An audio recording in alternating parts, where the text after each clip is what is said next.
everyone, welcome to day 3 of Kenya.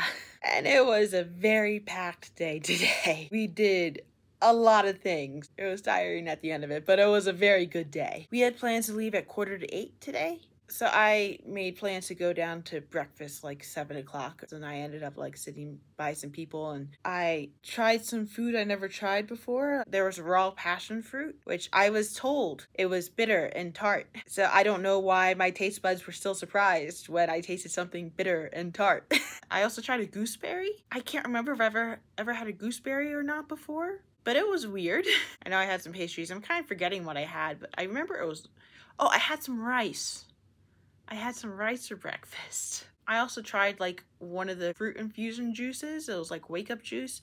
And it's actually the first food that I had in Africa that I just absolutely did not like. I ended up getting like passion juice to have instead because I wasn't going to force myself to finish the green drink. Like I ended up sitting with some people from the tour. I have no problems eating alone. But throughout this tour, I've had no problems finding people to eat with because there's usually always someone else who's like eating at the same time and I can usually just pull up a chair and join them, which has been very nice because part of the fun of the trip is the socializing, yes? And like meal times are perfect for socializing, especially with Kenya when you sometimes really have to wait for someone to bring you your food or bring the check.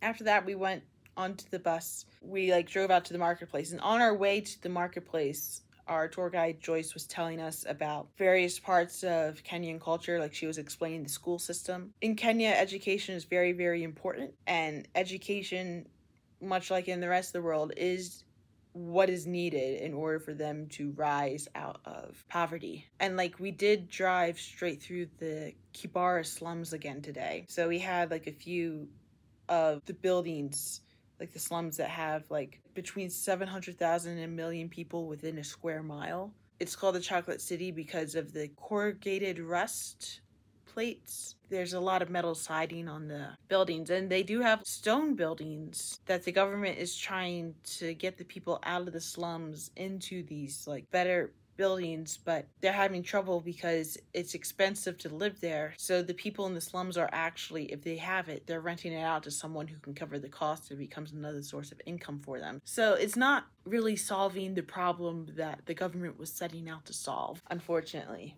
And it's something that Kenya is going to have to work through. We are going back to the same area that we were in yesterday with the Karen Blixen house. We ended up at the market.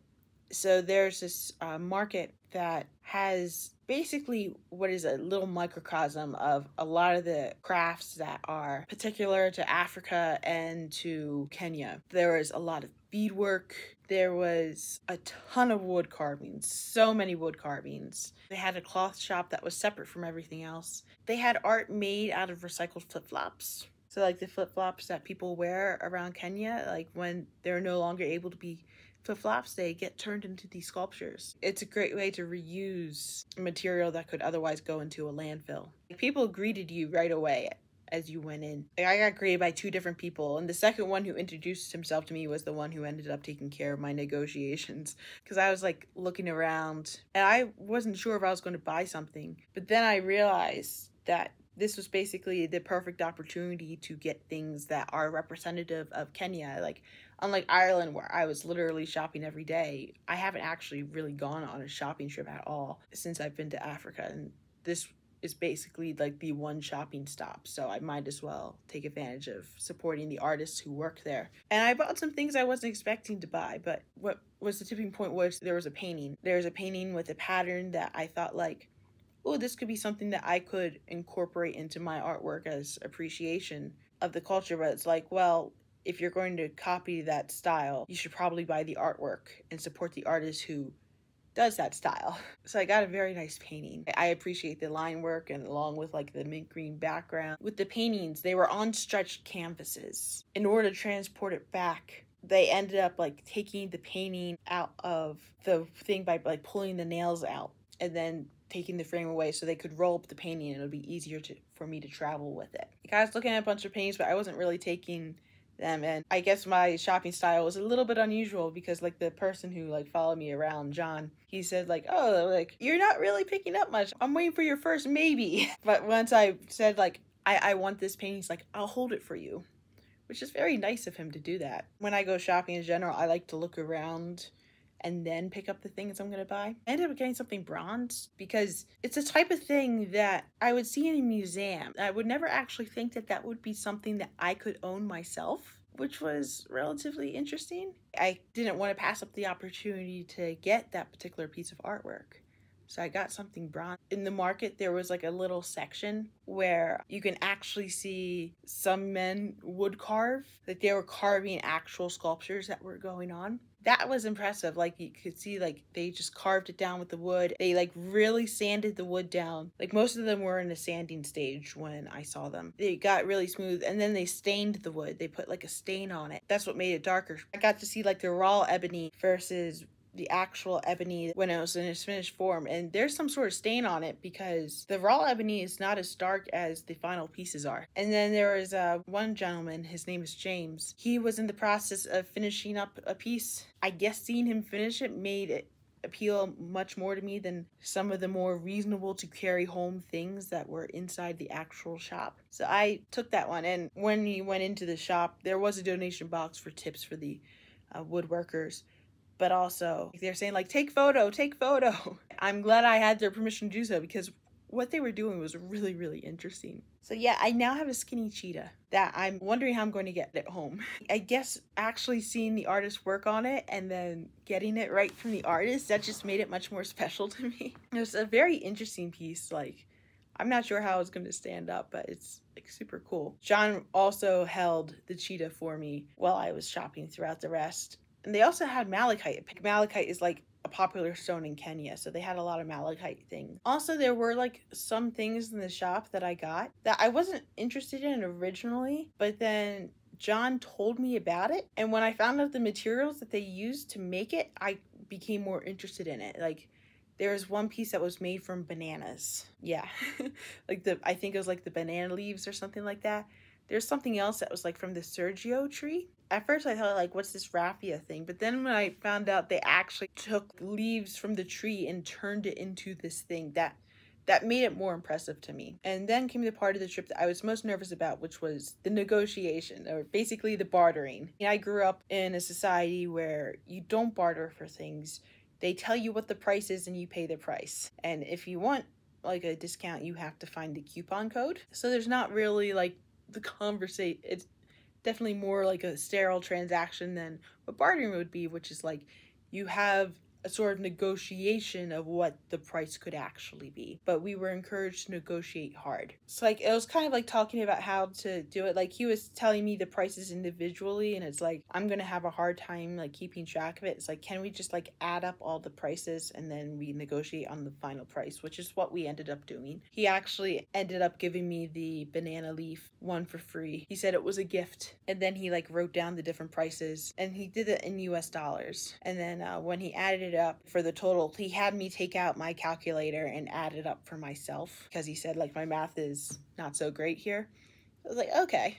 So I added up and it equaled $933, which was not what I was expecting to drop, but it's like we can negotiate. So I said $450. He's like, oh, like that's half of it. So he wrote down $450, and then he crossed out some numbers from the $933 and he crossed off some numbers from the $450. I forget exactly what the numbers were, and he's like $720. So then I countered again with $600, and then John leaned over to me and went like $650. I was like, yeah. So he's like, yes, we'll go with $650. So I ended up bartering down from $933 to $650. That's like about a third of the price. I'm pretty happy with that. And I mean, I don't want to lowball the price too much because it's exquisite artwork, and we want to make sure that we're like stimulating the African economy and making sure the artists are paid fairly. I'm very happy that it went well. It's definitely a case of what I've been told with the bartering. You have a willing buyer and a willing seller. So it definitely worked a lot better than it did yesterday when we were at the house and when I just wasn't in the mindset to buy anything. And then after I paid, I got to watch them package all my stuff for me. John had passed off the skinny cheetah to someone else to start wrapping while the whole bartering thing was going on. I swear that thing could probably just go through check-in luggage by itself and be perfectly fine. They got out newspapers and the person literally wrapped it so tight that it's there's no way it's going to break. He first wrapped it in newspaper, and he did it in stages, and then he used so much tape, so much like mailing tape. I swear he used at least half the roll. And then he like wrapped it in bubble wrap, like so much bubble wrap. And then he wrapped it in tape again. I saw John take apart the painting like I mentioned earlier. So that way he rolled it up and then he wrapped it in newspaper and then he wrapped it in tape. It's great that the oil paint happened on canvas because there's no way paper could have gone through that. All the other like little fragile stuff, he like wrapped it in like the newspaper and some cases the bubble wrap. That's why I'm not really showing it too much in this video. I may end up doing another video later where I show the actual artwork and talk more about it in depth, but it's packaged so securely that I don't want to take it apart until I get home. As I'm watching my stuff get packaged, I see one of the other people from the group going through her bartering situation, so watching her stuff get packaged as well. So then on like the way out, after everything was bought, like John decided to carry some of my purchases for me, and then he just grabbed 2 beaded things on the way out. And he said like, oh, there's one for you and one for your friend. It's a gift. I was like, oh, thank you. So I'm assuming the friend was the person who I was watching getting her stuff packed because we were talking a little bit, which I ended up giving to her a little bit later on in the day when things were a little bit more settled down. Like at the opening gate of the market, there were 2 Maasai tribe members standing at the gate in their regalia. He's like, do you want to meet some Maasai or take some pictures with some Maasai? And just like, yeah, why not? Like, obviously they're doing it because they're proud of their culture. They want to share the culture with the tourists who come through. So he let me put my purchases on the bus first, and then I came back out. Like, I ended up like meeting both of the Maasai warriors, and they told me their names. Unfortunately, I do not remember. I did have a very hard time understanding them. They turned out like they were speaking to me in Maasai. I thought I would understand Swahili, but Maasai is not Swahili. Yeah, we took some pictures, and they also dressed me up in some of the regalia. One of the other ladies in the group also got dressed up in the same regalia, and they said like she was dressed up as a Maasai bride, so I'm guessing I was also dressed up as a Maasai bride. But they had me take off my hat to like put on like the head dress, kind of had beads that went around my eyes like that. And then one of the other guys like wrapped this fabric around. They gave me like a stick to hold, and then we took some pictures. After I took the pictures with them, they had me take some pictures by myself. Obviously I paid them money because this is what they're doing for their livelihood. Afterwards they asked, do you want to sing a song with us? And I was like, yeah, sure, why not? Even though I was having a hard time understanding them. It's like, can you jump? I was like, yes, I can. So they both went around and they started saying something. I don't know what they were saying, but it involved a lot of jumping, and boy, both of them can jump a lot higher than I can. Like, they were literally like almost 2 feet off the ground, and I was just barely getting like half a foot. But it was a lot of fun. Oh my gosh, just like a way to appreciate their culture. After that, we went back on the bus to go to the elephant sanctuary. The elephant orphanage takes care of elephants that have been orphaned and other animals like rhinos that have been orphaned, and they provide them a safe environment away from poachers. They take care of the elephants up until they're ready to be more independent. And it's like trying to wean them off of humans, but also like taking them at their own pace. And they spend the days all together, and then they have their own place where they sleep at night. They feed them milk, and they have a place where they can put mud over them. And they have a little enclosure where if you're lucky, you get to pet the elephant, but you can watch them eat, and you can watch them drink water, and you can watch them being fed milk. It's only open for about an hour a day because the elephants spend most of the day just chilling, pretty much doing elephant things. So it was pretty crowded like during that hour. I did end up stepping into mud. I now have some mud on my khaki pants, but I don't really care about my khaki pants. I ended up like walking with one of the other ladies to a place where there weren't a lot of people because some areas were really crowded, and we got really close to some elephants. Well, first we saw a rhino. So there also happened to be like a little baby rhino at the enclosure, and one of the keepers was just walking back and forth with the rhino. Her name was Raha. It's just such a cute little adorable thing. There was a point where you could see the keeper put mud on her and then spoon dirt, and then after that the rhino went away. And then they split the elephants into 2 groups, although they typically just spend their days all together as one group, but they did it with 2 groups. So it started with 10 of them, and then 11 of them came afterwards. But there's a gentleman talking on the microphone the entire time, introducing us to the names of the elephants and talking about how they take care of them, talking about what they do, and explaining like, this is the elephant, this is how they came to be in our care, this is how old they are. The elephants were funny. Some of them were just like big dogs. So there was like one keeper who was trying to get an elephant closer to us by pulling her with the milk, and she was not happy about it, and so she kind of just like spit some of the milk back out. She was not happy. She made her displeasure known. There was one elephant who was like drinking the milk, and then afterwards they just farted. And I was like, yes, on elephant, I completely understand. Basically, the main plan was the elephants started getting fed milk. They have a special formula that helps provide the elephants with what they need. After that, they usually went to go drink some water. There was like some bins filled with water, and they ate some trees. There are like some tree branches out, and it turns out it looks like they eat the bark. I thought they may have eaten the leaves, but they're actually like gnawing on the bark. And then after that, they would cover themselves with mud shortly after when they would leave. There's one elephant that let out like a little which was kind of cute. There was one elephant that was like, there was this little small puddle on the ground. It was basically you scoop up some dirt, pour some water down, that would be the little puddle, yeah? And then the elephant kind of just took the mud there and put it on her eye. She kind of just went down and kept like putting mud on her that way. And it's like, elephant, you realize you have like a huge mud thing behind you, like a literal mud pool. You can have all the mud you want if you go there, but you're working with this little puddle. It's like, okay. There's one elephant that was a complete diva. Like, they just lay down in the mud, and the other elephants were like pouring mud over it. Some other elephants were trying to push it out of the mud pool, and it just wasn't going. They ended up having to like help the elephant out. It's like, yes, we see who the diva of the group is. During the second group of the elephants, there was a tortoise that just walked across, like a turtle that walked across, and happened to catch some footage of the turtle. That was pretty cool. After that, like, we were standing in the sun for the entire time.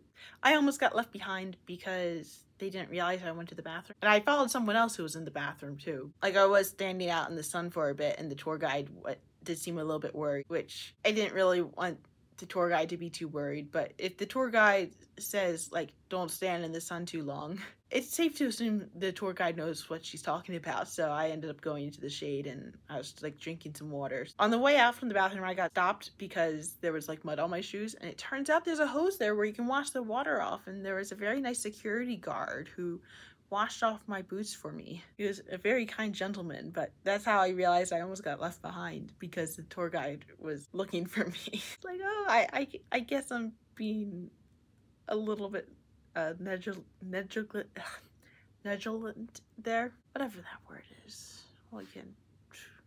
And then she was like making sure like I was drinking some cold water, and that I had like a wipe for like the cool. She was worried about me being too hot and dehydrated. That's when I poured like the hydration pack into the water, because maybe she was seeing something that I just wasn't aware of. Shortly after that, we saw some baboons on the side of the road, so I ended up like moving seats in the middle of the ride to get a closer look at the baboons. And then we ended up all driving to a restaurant that was nearby. Turns out there was a restaurant at the Karen Blixen house, and that's where I went, and we had a meal there. It took a long time for things to come out, and we were all just kind of zoned out. We were all pretty exhausted by that point. Probably some people did not sleep well last night. I slept well, but some other people didn't. Like, we were just kind of like zoned out. There was a mocktail menu, so I got to have a mocktail. I love mocktails. So I had something that seemed particularly Kenyan. It was a virgin dawa. There's like sugar and honey and lime. When I got the drink, there was like a green stick sticking out, and they mentioned sugar, and it's like, is this the sugar? It's not a straw because the stick is like completely solid. There's no hole. So I'm like tasting it, going like, what is, like, is this sugar? Is this like cane sugar? And no, it was a wooden dowel. I spent some time licking a wooden stick thinking it was edible. It turns out it was just there because the honey was coated on the bottom, and it was meant to muddle the drink up. I don't drink cocktails very often. It was like a nice conversation. I ended up having a burger, which the burger was actually more the consistency of a meatloaf, but it was like a very juicy burger. And there's some french fries with it too, and some coleslaw. I didn't have any of the coleslaw. Like, all of us were having a table. It was just beautiful scenery. Then after that, we went to the giraffe center. There was a place where you can actually go and see the giraffes, and you can feed them, and you might be able to see a warthog too, we were told, which we'd seen a warthog earlier in the day at the elephant sanctuary, amazingly enough. Like, we drove there and we were told about the giraffe. Basically, when we went in, we had to wash our hands. They did tell us that if we had a bag, they would have to look inside the bag, so I actually only brought the 2 stuffed animals that I thought I might see, which was the warthog and the giraffe. When we went in, we had to wash our hands, which understandably, if we're going to be feeding giraffes, they want to make sure that the giraffes are safe. At this particular center, they are Rothschild giraffes. So once you wash your hands, you go to this one person who's standing there with like coconut bowls full of pellets, which is what you use to feed the giraffe. The giraffe can eat up to 75 pounds a day minimum. They can often eat up to like 120 pounds, I believe it is. And these pellets are like nothing. We're just literally having the giraffes like snack. There were 2 giraffes there when we got there, but there was like a little ramp that gradually went up that you barely even noticed you were going up. And then you were at the perfect height for like an adult giraffe to have their head right at the railing. So it turns out when you feed the giraffes, you have to like I was often doing it like this, but you kind of just have like your pointer finger and your thumb holding the pellet. You don't have an open hand because the giraffe might try to bite it. We were also told not to French kiss the giraffes because of COVID. Like, you also want to make sure that they're not headbutting. Giraffes are very much like dogs in the fact that they are only interested in you if you have food. As we were told, giraffes like friends with benefits. Benefits being the pellets that are food. So if you're not providing them pellets, they're not going to interact with you. And I found out very quickly, I liked feeding the giraffes, and the giraffes liked getting food from me. I ran out of my pellets very, very quickly because I was very successful in feeding the giraffe. And also the giraffe ransacked my pellet bowl twice. He just reached down with his tongue and went, yeah. It's like, oh, greedy little bugger, huh? And some of the other people of the group that I was with were having trouble with getting their pellets out, so they gave me their pellets and I was able to feed the giraffe some more. Like, there was also a little baby giraffe. I didn't feed the baby giraffe right away. I fed it a little bit later on. But there were also some giraffes out in the distance. One of the other people from the group said that he saw like 7 giraffes total, and it looked like there were about 7 giraffes on the board. Our tour guide got us together and told us that it was time for a lecture about the giraffes, which was probably handy because it meant that we got more into the shade. But the same gentleman who gave us like the pellets to feed the giraffes, he also told us about like that there were 3 different breeds of giraffes in Kenya. There are like 9 types of giraffes in Africa. The 3 that are in Kenya are the Rothschild giraffe, the reticulated giraffe, and the Maasai giraffe. I don't remember that last name. I just remember it was started with an M-A. He showed us pictures of them and had us like look at the differences of them, and he gave some information about like the giraffes. There's like 1 male and like 2 female adults, and then the rest are their offspring, and they will breed giraffes there in order to spread the giraffes around Africa and like help protect them from poaching. He also had some bones on display. Now, he had like a giraffe leg bone, which that sucker is dense. It's completely solid because giraffes are standing all the time. It needs to be able to support the giraffe's weight. He also showed us a giraffe jawbone. So basically it has like some like canine teeth in front, and then there's like no teeth through a lot of it, which is where they roll the cud, I think. And then there's like a bunch of chompers in the back. They also showed us like a neck bone, and the giraffe has like 7 neck bones, or like 7 vertebrae inside the neck, and the neck vertebrae is huge. It's super huge. He also showed us a skull, and he asked, what animal do you think it is? It's not a giraffe. And I said, is it a warthog? And he's like, yeah. And he seemed kind of impressed, but the tour guide had been telling us that there were warthogs, so I mean, what else could it be? After that, there was like some information about giraffes in the enclosure area, and I tried reading it, but I was like so warm I really couldn't focus. But after the lecture, I'm still holding like an empty coconut, and it's like, well, how do I return this? Because I'm not taking this with me. I assume they reuse them to fill up the pellets. And so I found a place where you can actually put your empty coconuts, and then I found out that a lot of people return the coconuts with like 2 or 3 pellets left inside the coconut. And it's like, huh, I mean, the giraffe can still eat it. So I kind of just went through and like poured a lot of them back into 1 coconut, and I went and I fed the little baby giraffe from that. And the baby giraffe was more picky than the big boy giraffe. Apparently the baby giraffe liked the brown ones better and was actually like spitting out some of the green ones or refusing to eat some of the green ones, but I still was able to feed the little baby giraffe. And then after that, we made a decision as a group to stop by the bead factory, and I'm very glad we did. One of the other ladies saw an advertisement for a bead store on the side of the road and mentioned it. The tour guide's like, yeah, if everyone else is cool with it, we can go, and everyone else was, so we went. This was started because there were a lot of women in the Maasai culture who were not being treated very well. So there was a lot of poverty with the Maasai tribe, and there were many cases where women were not treated well in order to try to raise the money in order to survive. There were like lots of cases of really young child marriages in order to get the dowry to support the rest of the family. And there was also talk of like genital mutilation. If women wanted to get out of these situations, they needed a path in order to provide them another method other than the early child marriages. So I'm forgetting names now, but there was someone who started making the Kenyan beads in order to help raise money, like sell these beads to the tourists, and so they can share the Kenyan culture and also give women a way to raise money for themselves. When we ended up going there, there was a lady, her name is Ivy, who gave a tour to the group. And she started with introducing us to the other women who were sitting there making beads out of clay. They welcomed us with a song, and Joyce had actually sung a song earlier in the day. These ladies actually sang the same song. They had their own little dance. So, I mean, I filmed some of it, but then I just turned the camera off and I tried to follow along with the clapping, and one of the other ladies noticed what I was doing. She's like, hey, come here. And so she had me like stand next to her. So I was trying to copy her like movements, like when she did a movement, I did the movement too. I had a little bit of an easier time with the movements and the words. I could tell they were speaking Swahili, but I couldn't really tell what words were being said. It was a very nice gesture that they did for us. We were like encouraged to video, or like after we had the song, we were taken outside where we were explained the process of the beads. So first they have a place where they make the clay, and then they dry out the clay so that it can be like revitalized with water for when they're actually ready to use it. It's like in these tubs, and then women come out and they like carve out the different types of beads. Like sometimes they have molds if they want to get a particular shape, or like they'll go by a reference, and then once they got the bead the way that they want to, they'll use a knitting needle to make a hole in the bead. Like I ended up going to a lady, she ended up making these birds.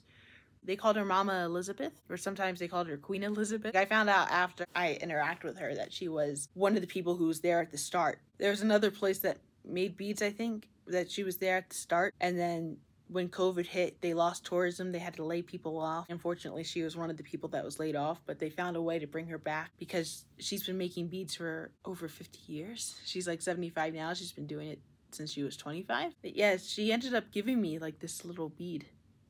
A little birdie. I didn't realize she was giving it to me at first, but it was wet when she gave it to me. So I spent like the rest of the time holding it in my left hand, and when I realized it was dissolving on my skin, I had to keep it with the cuff of my shirt so that way I wouldn't like dissolve it. It was a very kind gesture on her part to give this to me. And she was also working on like some other beads. Like she had 2 different types of beads going on, and she was like, look at my beads, and like so like take pictures. Very friendly individual. And I was like looking around. There's also like someone who was sewing beads onto a leather belt, because they also had leather belts and like leather in that particular area. I got so caught up in like looking at what the other ladies were doing that I didn't realize the tour had moved on. There's another lady in the group who is amazing at making friends. Like everywhere she goes, she makes a friend, and she was also left behind too because she was busy talking to the ladies. That's what she does. So we both kind of like followed behind the group. We kind of found out where they were, but then the group kind of left as we went there. So we ended up like talking with the guy who was in that particular part where he was explaining. So when they're selling the beads onto the leather, there's like the stitches behind there. So he was talking about how he was able to take that beading and put it on the leather so that way there were no stitches showing on the other side, which was impressive. And he was also showing like a bit of the packaging process of how they send their belts out. And then we ended up catching back up with the tour group when they were in the glaze room. Like I could kind of tell what was going on simply because I have a lot of experience with sculpture, and they're using like a clay that I've used, or I've used something very, very similar. So they sun-dried the beads, and they had the beads on skewers on these wooden frames. They basically like sun-dried there, and then they had 2 different kilns, and they could put like 5,000 beads in the kiln. And that's also where they put like a bunch of the glazes on there, because like a lot of these beads have different glazes on them. And then after that, they took us to basically quality control. The ladies are like threading the beads so they're ready to be sold. And then after that, they took us to the shop to buy the beads, which they made impressive beads, and especially after knowing the story, you want to support them. And I mean, we're all crafty people. We all love raw materials. So there were literally thousands of strands of beads in all sorts of different colors. And it's like, I'm looking at it, it's like, it's nice. But then one of the other ladies asks, can I just pick out loose beads? My ears like perked up. It's like, I'm gonna follow her. And like someone else was curious about that too, and I had already picked out something, and it's like, oh wait, I'm taking beads out of the store. I didn't pay for it, but the tour guide was like, you're still here. They actually took us out of the store back into the room with like the 2 ladies for quality control, and they just opened up a bunch of beads and just poured them out, and we were kind of like just going through the beads, and they were like mixing the beads around, and it's a very nice like sensory experience, you know, just going through like glazed beads. I was able to get like a nice little sampler of all the different beads that they had. Ivy ended up coming back in and just like getting tons of these beads and whatnot. One of the other people in our group actually sent her out with a basket and asked her to just fill it up because they're making a home decoration, just filling like a jar full of beads. Like after I got like a fair amount of beads, I ended up just paying for what I had, which was pretty nice. For what the beads are, they were actually sold pretty cheaply. Like if those same beads were being sold in America, I would easily be paying double the price. After that, I mean, it was a pretty long day. So we ended up going back to the hotel, and after this, I was exhausted, so I took a little bit of a rest in my room. I decided I just wanted dessert for dinner, so I went down and I met up with some other people from the group right as they were finishing. So basically when my food arrived, they left. And there were some other people from the group sitting at a different table, so I joined them at their table. And we ended up having a nice conversation while they had their desserts. And that pretty much brings me to where I am now. So as you can see, it's been a very, very packed day. We have plans to see more animals tomorrow. Yeah, that was day 3.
Ha